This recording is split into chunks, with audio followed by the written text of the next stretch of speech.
So I've been having a lot of thoughts in my brain lately, and just a lot of thoughts with now being able to talk about the relationship that I'm in and kind of like my transition from singleness to in an intentional relationship. And one of the thoughts that keeps coming back to me over and over again is that this idea that the person that you are before relationship is really the person that you are in a relationship, and that the joy and contentment you have beforehand is really the joy and contentment that you have in the relationship, because a relationship is so fun and so exciting, and it's all of those things, and it's wonderful and designed by God for men and women to like each other and romance and all of that stuff. It's good and wonderful things.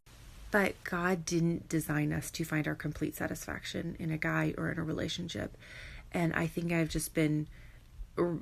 has been reconfirmed in my mind over and over again, that my satisfaction has to be in the Lord. And as much as I like Dave and as much as I love spending time with him, he is not enough to completely satisfy me, and I'm not enough to completely satisfy him.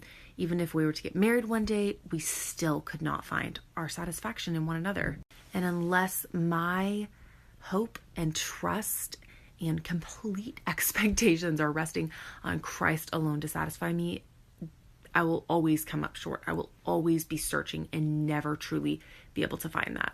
And so I just want to encourage you, whether you're single, in a relationship, life is hard, good, that you really, as cliche as this sounds, that you really intentionally invest into your relationship with Christ. Work so hard at. And the verses that have been my life verses, that continue to be my life verses, are Proverbs 3, 5, and 6, where it talks about trusting in the Lord with all your heart, not leaning on your own understanding, in all your ways, acknowledging him, and he will make your path straight. And so my prayer for each one of you and for me is that each one of us would continue to look to Christ for our satisfaction, that we wouldn't look to anything, whether it's money, guys, status, school, anything to give us our worth, value, or ultimate satisfaction. I know that there is such a great temptation in my heart to want to feel like I must have this in order to be happy. Now that I am in a relationship with Dave, there's such a temptation to make him an idol in my life. And I have to constantly, every day, resurrender that to the Lord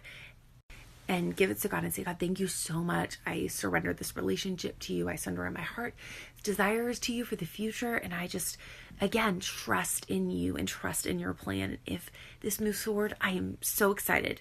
But if you have a different plan, I know I can trust that. I know I can trust you.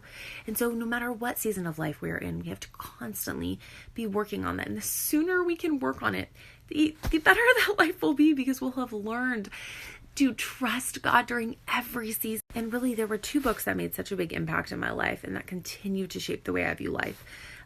Choosing Gratitude by Nancy Lee DeMoss and Idols of the Heart by Elyse Fitzpatrick. Those impacted my single years and have really, I'm just challenging you to invest hard into your character now and know that I get it.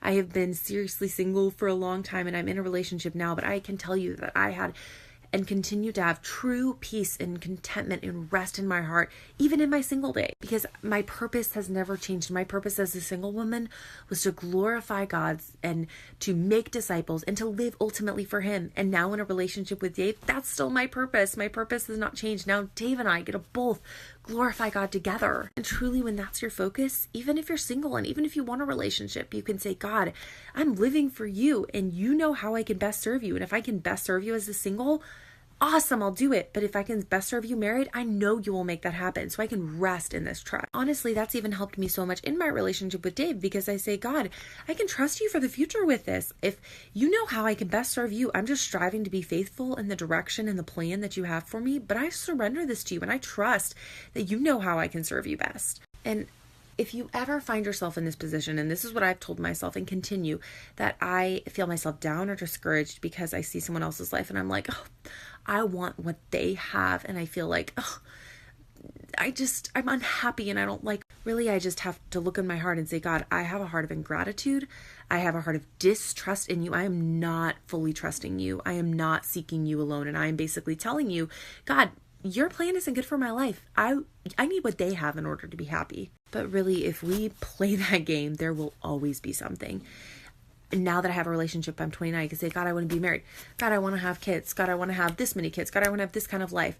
there will always be something. The grass will always be greener. We must work hard and be so intentional to choose gratitude, to choose to serve God right where he has us right now, and invest into that relationship and choose to trust him right now. I'm telling you all this because I feel really burdened, because I don't want you to look at my life right now and think, well, yeah, it's easy for you to say you can be happy and joyful because look, you have this boyfriend now. But girls or friends, whoever's watching this, you have to remember that I've been single for 29 years, and my joy and contentment and happiness and purpose in life isn't just beginning at 29 years.